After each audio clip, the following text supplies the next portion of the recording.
Rachel Powell pressed her face against the cold glass of the observation deck, watching as another Star Eater warship cut through space like a knife through black silk. The massive ship glowed with an eerie blue light as it approached its target, a dying red dwarf star. Beautiful, isn't it?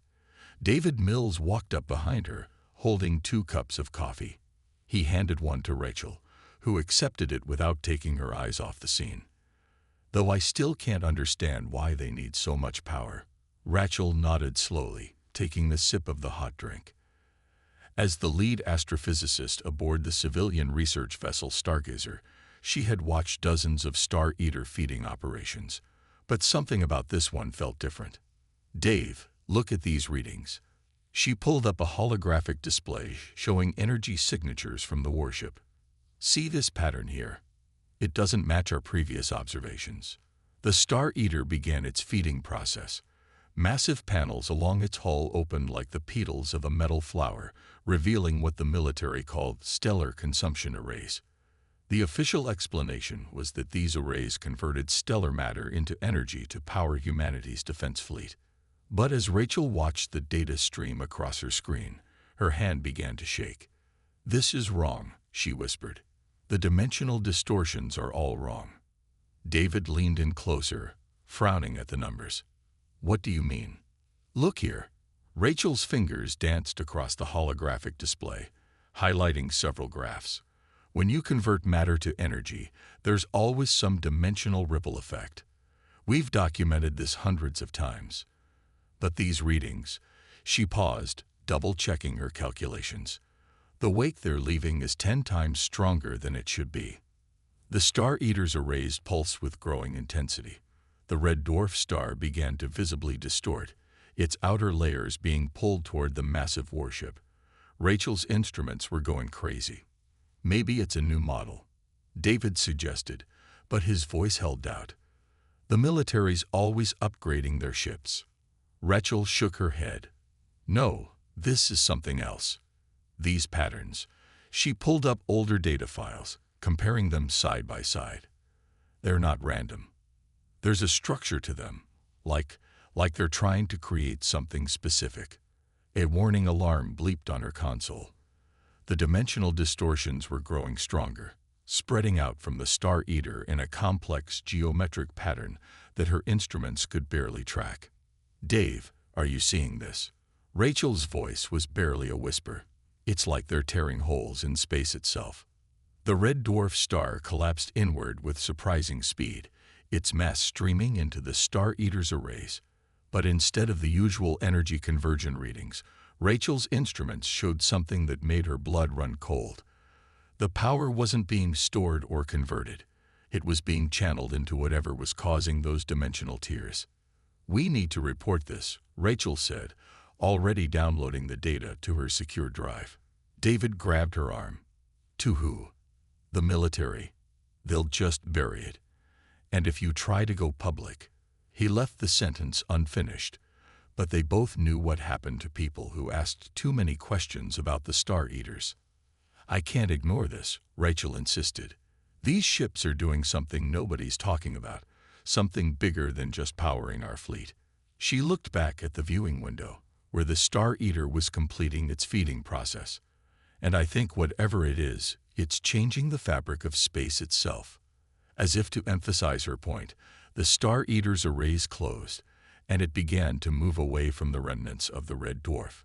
But in its wake, Rachel's instruments detected something that shouldn't have been possible. A permanent wrinkle in space-time, pulsing with a rhythm that seemed almost alive. "I'll be careful," Rachel assured David, but her mind was already racing ahead, planning how to investigate further. "But something's happening out here, something they're not telling us, and I'm going to find out what it is." The Star Eater vanished into faster-than-light travel, but the dimensional distortion remained, an invisible scar in the cosmos. As Rachel stared at her readings, she couldn't shake the feeling that she was looking at something much bigger than a simple power generation system. She was looking at the first piece of a puzzle that would change everything. She thought she knew about humanity's most powerful weapons, and somewhere in the back of her mind, a small voice wondered, What were they really feeding? Lieutenant Jack Foster couldn't stop his hands from shaking as he walked through the massive corridors of the U.S. Prometheus. After 3 years of training at the Star Eater Academy, he was finally here.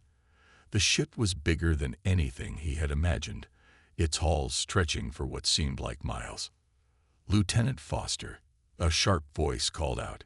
He turned to see his new supervisor, Chief Engineer Wilson, walking toward him. "Ready for your first feeding operation?" "Yes, sir." Jack straightened his uniform. "I studied all the procedures." Wilson laughed, but the sound held no warmth. "Trust me, kid. Nothing in those books prepares you for the real thing." They made their way to the ship's core control room. Through the reinforced windows, Jack could see the massive quantum core that supposedly powered the Star Eater's feeding process. But something about it looked strange, different from the diagrams he'd studied.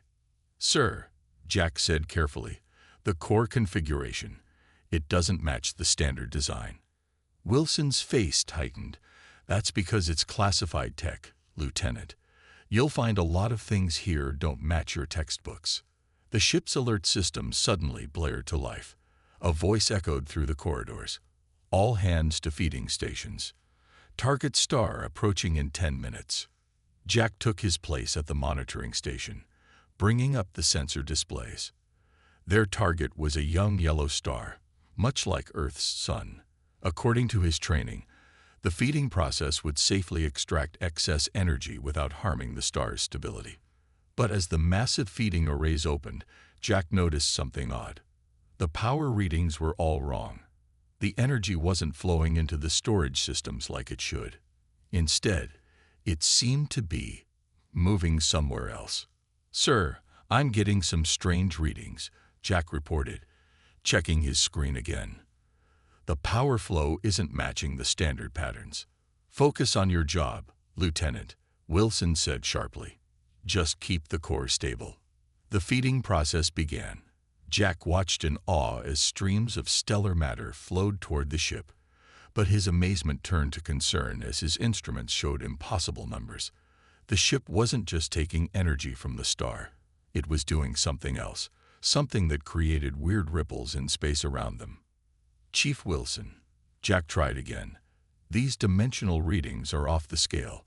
This isn't what they taught us about matter-energy conversion." Wilson grabbed his shoulder hard. "Listen carefully, Foster. Your job is to monitor and maintain. Nothing more. Understand?" But Jack couldn't look away from his screens. The space around the ship was literally bending, creating patterns he'd never seen before. And the quantum core, it wasn't processing the stellar matter like a normal engine. It was changing it, transforming it into something else. He quickly pressed the record button on his personal data pad, hiding it under his station. Whatever was happening here, someone needed to know about it. The feeding lasted 20 minutes. When it was done, the star was noticeably dimmer, and the space around the ship looked wrong somehow. Jack's instruments showed permanent distortions in the fabric of space-time, like scars left behind by their feeding. "Good work today, Lieutenant," Wilson said as they finished their shift. "Remember, everything you saw is classified. We don't discuss operations with anyone, not even other crew members." Jack nodded, feeling the weight of his hidden data pad. "Yes, sir." "Understood." Later in his small cabin, Jack reviewed the recorded data. The numbers made no sense. According to everything he'd learned, the feeding process should have been clean and efficient. Instead, it looked more like digestion. He pulled up the ship's technical specifications on his pad, comparing them to what he'd seen. The differences were stark. The quantum core wasn't just a power plant. It was something else entirely, something alive. Jack stared at the ceiling of his cabin, his mind racing. They'd taught him that Star Eaters were humanity's greatest achievement, the pinnacle of human engineering. But after what he'd seen today, he wasn't so sure. The way the ship moved, the way it fed, the strange patterns it left behind. It all felt wrong. Amanda Chen's office deep inside the Star Eater Research Complex was quiet except for the soft hum of computers. It was 3 a.m., and she was the only one still working, exactly as she planned. Her fingers moved quickly across the keyboard as she dug deeper into the quantum core's encrypted files. As the lead engineer responsible for maintaining the cores of all Star Eater ships, she had high-level access. But what she'd found in the past few weeks had kept her up many nights. "Come on, show me what you're hiding," she whispered to her screen. A new set of files appeared, each one marked with a warning label she'd never seen before: Biological Integration Protocols. Amanda's heart began to race. Biological. The Star Eaters were supposed to be pure machines. She opened the first file. The screen filled with diagrams that made her stomach turn. They showed the quantum cores she'd worked on for years, but they weren't mechanical at all. They were grown, not built. The technical drawings looked more like medical diagrams than engineering plans. "This can't be right," she said, but she knew it was. It explained all the strange things she'd seen over the years, the way the cores seemed to heal themselves, how they responded differently to different engineers, almost like they had favorites. A message alert blinked on her screen. It was from an anonymous source she'd been talking to, an astrophysicist who'd noticed strange patterns in the Star Eater's energy readings. Dr. Rachel Powell. "Found something big," Amanda typed. "The cores aren't machines. They're alive." The response came quickly. "Send everything you can. But be careful. They're watching." Amanda began copying files, her hands shaking slightly. Diagrams, test results, maintenance logs, everything that proved the Star Eaters were more than just ships. As she worked, she found more disturbing information. The spatial tiers the ships created weren't accidents. They were the whole point. A sound in the hallway made her freeze.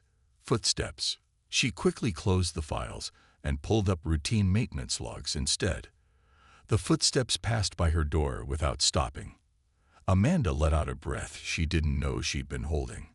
She looked at the small drive on her desk where she'd copied the files. Such a tiny thing to hold such a huge secret. She opened one last file, and what she saw made her gasp. It was a video from 30 years ago, showing the discovery of the first Star Eater. Humans hadn't built it at all. They'd found it, dormant and damaged, floating in deep space. The video showed scientists studying the creature, because that's what it was, a living ship. They'd learned to clone it, to modify it, to make it serve their needs, but the notes showed they never fully understood it. They didn't know where it came from or what it was meant to do. "Dr. Powell needs to see this," Amanda muttered. She began composing a message, explaining everything she'd found. The Star Eaters weren't just living ships. They were trying to do something. The dimensional tiers they left behind were forming a pattern across human space, like a giant web. As she typed, her computer suddenly beeped. Someone else was accessing her system remotely. Amanda's hands flew across the keyboard, trying to block them, but it was too late. A message appeared on her screen. "Unauthorized access DTTCTED. Security NOTIFID." Amanda grabbed the drive and her personal tablet.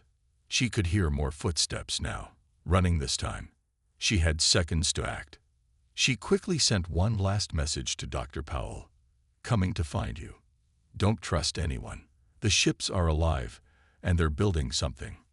A network. A gate." The door burst open just as she hit send. Security officers rushed in, but Amanda was ready. She planned for this. She pressed a button on her tablet, and all the lights in the building went out. In the darkness and confusion, she slipped past the guards. As she ran through the dark halls, she could feel the building's backup systems coming online. Systems connected to the same biological technology as the Star Eaters. And for a moment, just a moment, she felt like the building was watching her, aware of her presence in a way no normal structure should be. It made her run faster. She had to find Dr. Powell. Together, maybe they could figure out what the Star Eaters were really trying to build, before it was too late. Captain Robert Hayes stood at his office window in Naval Intelligence Headquarters, watching ships take off into the night sky. His computer screen showed three faces: Dr. Rachel Powell, Lieutenant Jack Foster, and Amanda Chen. All three had started asking dangerous questions. "Sir," his assistant's voice came through the intercom, "we've tracked Dr. Powell's research vessel to the Europa station." "And the engineer?" Hayes asked. "Chen disappeared after the breach, but we found traces of her accessing public transport to the same station." Hayes nodded slowly. They were meeting up, just as he'd feared. He pressed a button on his desk, bringing up a map of known Star Eater dimensional tiers across human space. The pattern was becoming clearer every day. Soon, everyone would be able to see it. "We're running out of time," he muttered. On Europa Station, Rachel Powell waited nervously in her small rented room. When someone knocked, she jumped. But it was just Amanda Chen, looking tired and scared. "Did anyone follow you?" Rachel asked. Amanda shook her head. "I don't think so. But we need to move fast. They're looking for us." Rachel quickly showed Amanda her latest findings. "Look at this pattern. Every Star Eater feeding creates a tear in space, and they're not random." She pointed to her screen. "They're building something." "I know," Amanda said. "I found the original files. The first Star Eater. We didn't build it. We found it." Before Rachel could respond, there was another knock. Both women froze. "Dr. Powell," a male voice called softly. "Lieutenant Foster, I have information about the Star Eaters." Rachel opened the door carefully. Jack Foster stood there, still in his uniform, holding a datapad. "I recorded something during a feeding operation," he said. "Something that doesn't match what they taught us." Back in his office, Hayes received an alert. His security systems had found them. 3 targets, all together on Europa Station. He pressed another button. "Deploy containment team," he ordered. "But remember, we need them alive." On Europa, Rachel, Amanda, and Jack shared their findings. The truth was worse than any of them had imagined. "The dimensional tiers are connected," Rachel explained. "They're forming a network across human space. But look at this." She showed them a simulation. "When complete, the network will create a massive gateway." "A gateway to where?" Jack asked. "We don't know," Amanda said. "But those biological components I found, they're not just alive. They're growing, evolving. The ships are changing." Suddenly, alarms blared through the station. Security doors began closing. "They found us," Amanda said. Hayes watched through station cameras as his teams moved in. But something was wrong. The station's systems were acting strangely. Doors that should have been locked were opening. Lights were turning off at just the right moments. "Sir," his assistant called urgently, "the station's mainframe. It's been upgraded with quantum core technology." Hayes felt a chill. The biological components had spread further than anyone knew. The station itself was helping them escape. Rachel led the others through dark corridors, following a path that seemed to open just for them. Behind them, they could hear the heavy boots of the containment team. "The docking bay," Amanda said. "My friend has a ship waiting." They ran through the empty bay, reaching a small transport ship. As they climbed aboard, the bay doors began to close.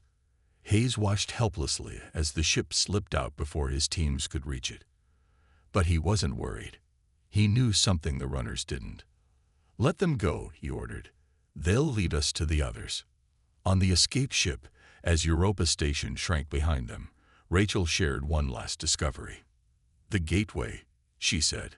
"According to my calculations, it's almost complete. Whatever the Star Eaters are calling, it's nearly here." Jack looked out at the stars. "So what do we do now?" "We find proof," Amanda said. "And we tell everyone." "No," Rachel said quietly. "First we need to understand what's really happening. Someone must know the truth. Someone who's been planning this all along." What none of them knew was that Hayes was watching their ship on his screen, smiling slightly. The hunt wasn't over. It was just beginning. And time was running out for everyone. Lieutenant Jack Foster stood at the viewport of their stolen ship, watching as another Star Eater began its feeding process in the distance. But this time, he wasn't just watching the ship. He was watching the space around it. There, Rachel Powell pointed at her screen. See how the tears form. It's not eating the star at all. It's using the energy to punch holes in space. Amanda Chen typed rapidly at her console, comparing the readings to her stolen files. The biological systems are acting like a key. They're not just making random tears. They're making specific shapes in space-time. Their small ship hung safely in the shadow of an asteroid, recording everything. After escaping Europa Station, they'd spent a week tracking Star Eater operations, gathering proof of their discoveries. Wait, Jack said suddenly. I know that ship. It's the Prometheus, my old post, and that's Commander Lisa Wright's feeding pattern. I'd recognize it anywhere. He grabbed the comm system before the others could stop him. Using his old codes, he opened a secure channel to the Prometheus. Commander Wright, he said, this is Lieutenant Foster. I need to talk to you about what the Star Eaters really are. There was a long pause.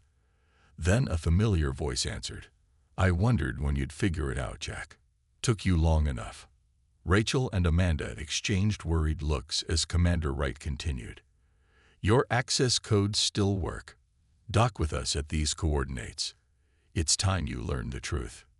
It's a trap, Amanda said immediately. No, Jack shook his head. You don't know Commander Wright. She's different. She always dropped hints, tried to make me see things. She wants us to know. 2 hours later, their ship docked with the massive Prometheus. Commander Wright met them alone in a sealed conference room. The Star Eaters, she said without preamble, are not weapons. They never were. They're tools left behind by something far older than humanity. She pressed a button, and the room's walls became screens, showing images that made them gasp. The first Star Eater, found drifting and dormant 30 years ago. The biological components, not just alive but intelligent. The pattern of tears across space, forming an enormous web. We didn't understand at first, Wright explained. We thought we could use them as weapons, power sources, but they had their own mission, their own purpose. The gateway, Rachel whispered. What's it for? Protection. Wright's face was grim. The Star Eaters were left here as guardians. They're building a defense network. Because something is coming. Something that made their creators run away and hide. She showed them more images, strange readings from deep space. Distortions at the edge of human territory. Signs of something massive moving toward Earth. The dimensional tears aren't random, Wright said. They're building a wall. A barrier between our space and something else. The Star Eaters are trying to save us. But the feeding process, Amanda argued. It's destroying stars. No, Wright shook her head. It's powering the barrier. Each star provides energy to maintain part of the wall. It's the only way to hold back what's coming. Jack stared at the images, remembering everything he'd seen aboard the Prometheus. How long have you known? Some of us figured it out years ago. We formed a council to manage the truth. If people knew what was out there, what was coming. She let the thought hang. Rachel studied the data carefully. These readings, whatever's approaching, it's huge, bigger than anything we've ever seen. That's why we needed the Star Eaters, Wright said. That's why we had to keep it secret. Humanity wasn't ready for the truth. Maybe we still aren't. A sudden alarm blared through the ship. Wright rushed to a console, her face paling. It's starting, she said. The thing we've been preparing for. It's here early. Look. On the screens, they could see it. A massive distortion in space, pushing against the network of tears the Star Eaters had created. The barrier was holding, but barely. Now you have a choice, Wright told them. You can expose everything, tell everyone the truth. Or you can help us finish the barrier before it's too late.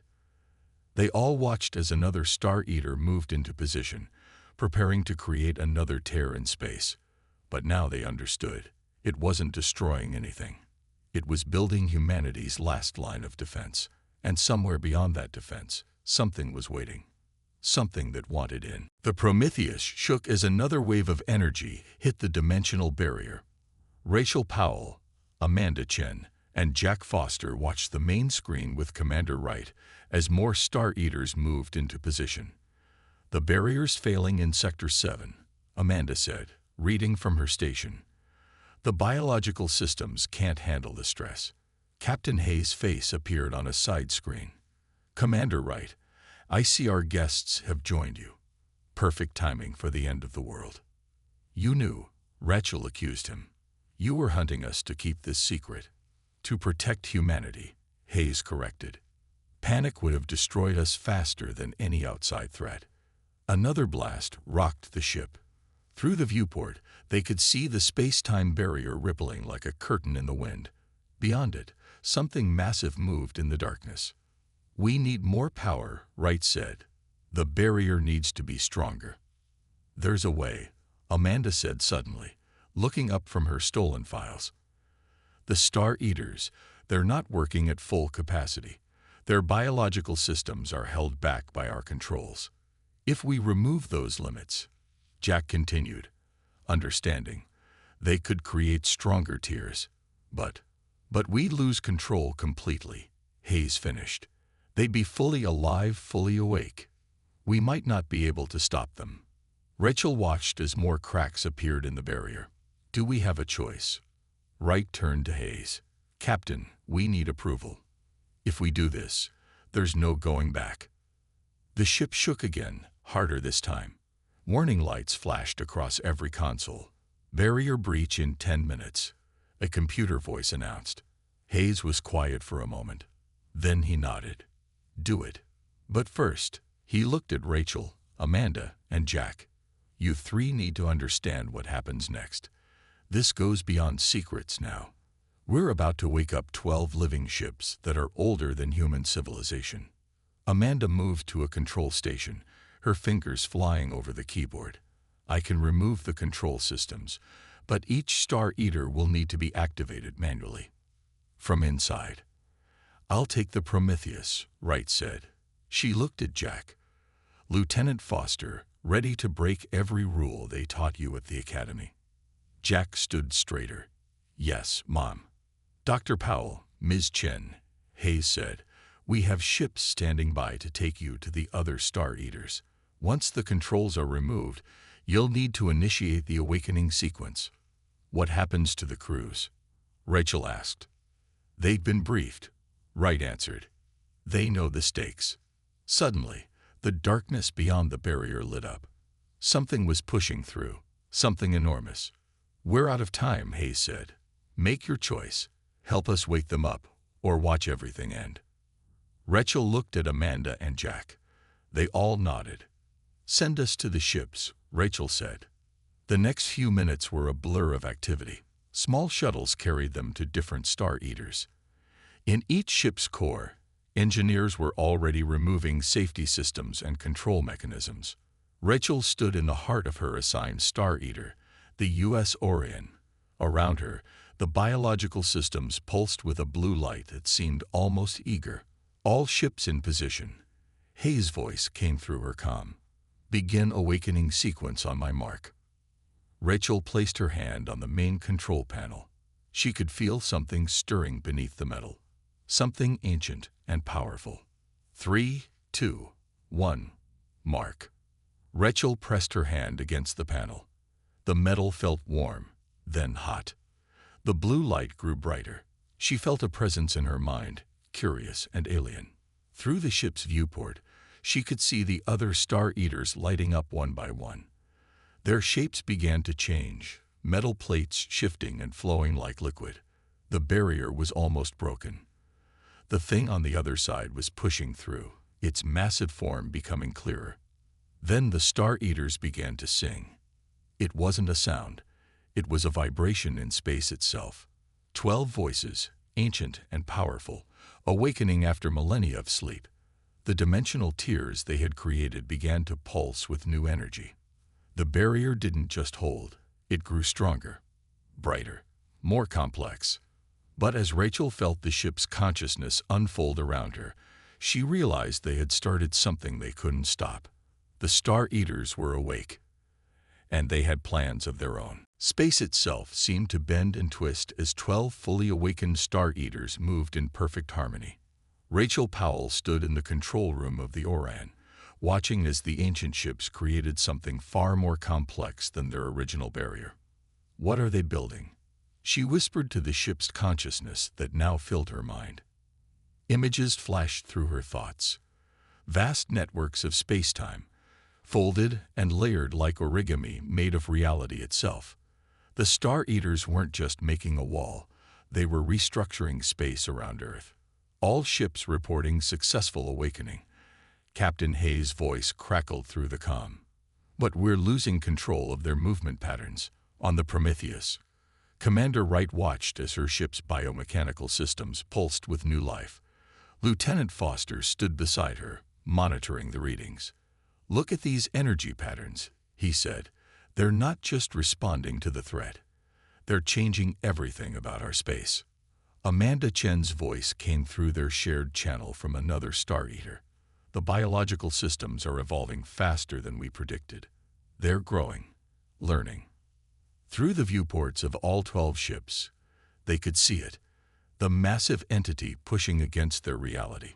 It was darker than space itself, bigger than anything human minds could properly understand. Parts of it seemed to exist in dimensions humans couldn't see. But the Star Eaters saw it, and they remembered. In Rachel's mind, the Orion shared memories older than Earth's oceans. A war fought across multiple dimensions, civilizations falling to the dark entity, and the Star Eaters' creators making one last desperate plan. "They're not just guardians," Rachel said suddenly, understanding. "They're seeds." "What do you mean?" Hayes asked. "Their creators didn't just leave them to protect us. They left them to prepare us, to help us evolve." The Star Eaters moved faster now, their new forms graceful and alien. The dimensional tiers they had created began to pulse in new patterns, forming structures that human instruments could barely detect. "They're not building a barrier anymore," Amanda realized. "They're building a bridge." Through every Star Eater's viewports, the crews watched as space itself transformed around them. The dark entity pushed harder, sensing what was happening.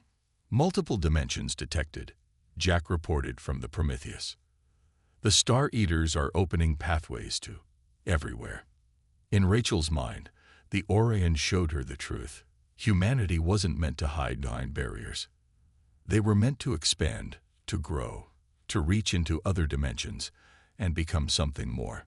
The dark entity had hunted species across dimensions for eons, but the Star Eaters' creators had planned for this moment, when humanity would be ready to take their place among the guardians of reality.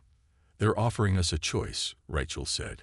"We can stay here, hide behind walls, or we can follow them, learn from them, become something new." Captain Hayes' voice was quiet.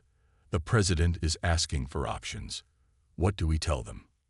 Commander Wright looked at her transformed ship, feeling its ancient wisdom. "We tell them the truth. The Star Eaters weren't our weapons. We were their project. And now we've graduated." The dark entity struck the transformed space around Earth, but this time, instead of trying to break through, it found itself being pushed back, not by a barrier, but by the combined power of humanity's technology and the Star Eaters' dimensional mastery. "All ships reporting ready," Amanda announced. "The biological integration is complete. We can follow them whenever we choose." Rachel felt the Orion's eagerness, its desire to show humanity the true nature of reality. Through the ship's senses, she could see doorways opening to dimensions filled with wonders and dangers beyond imagination. "So," Hayes said to all of them, "do we take the next step?" Rachel looked at the readings from her ship, at the dark entity retreating, at the pathways opening to new dimensions. She thought about all the secrets they had uncovered, All the mysteries yet to solve. "We're not running away," she said. "We're not hiding. The Star Eaters chose us for a reason. It's time to find out why." As if in response, all 12 ships pulsed with brilliant light. The dimensional pathways stabilized, creating a network of routes through reality itself. The dark entity vanished, retreating to its own dimension. But Rachel knew it would return. And next time, humanity would be ready. Because they weren't just humans anymore. They were becoming something more. The next chapter of human history was about to begin.